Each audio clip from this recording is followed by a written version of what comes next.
Okay, so welcome back. I'm Stefan from Rebel Pets, and I'm gonna show you guys how to make spawning mops for all type of fish and what is the best ways to make them, hang them, choose them, float them, etc, etc. Stay tuned and remember to check out our awesome video in your top left corner. Thanks. Okay, so as you guys can see, here's our green yarn or wool. As Afrikaans people know it, so we got quite a bit because we have a fish room and we're going to breed quite a lot of fish in ponds and fish tanks and water everywhere. So you can go two types. You can go acrylic or you can go for your normal yarn. Okay, this is acrylic, so it seems to be better because it doesn't necessarily go off and doesn't release too many tannins and stuff in the water. But what we're going to do is we're going to boil it after it's made anyway. You need a book. That's the most common thing people use to make spawning mops. You need scissors and you need some polystyrene to float it at the top of your tank. So let's get right into the first most obvious hanging spawning, floating spawning mop method there is.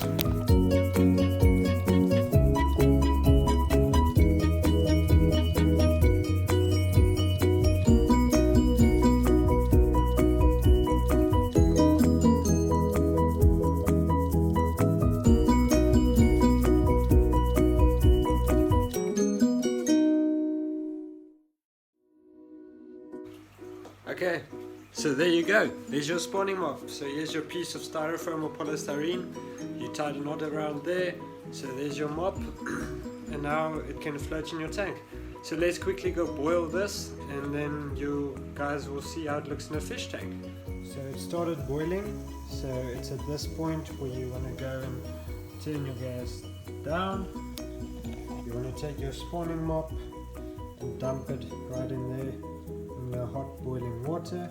You guys will see it's totally sinking. It's it for the piece of polystyrene or styrofoam. So what this does is it cleans it. It lets all the last bit of tannins or bleach or dye that's used to color the wool get out, and also it makes it watertight and seals. Not watertight, it makes it full of water, so once you put it in your fish tank it just goes right in the fish tank and it works as it's supposed to work. So let's let this float for around about 15 minutes and then we can put it inside a fish tank. Okay, so 15 minutes has passed. I've lowered my water with my 4-foot fish tank, so it's exactly as deep as a 3-foot. And now we're going to go on and see how it looks.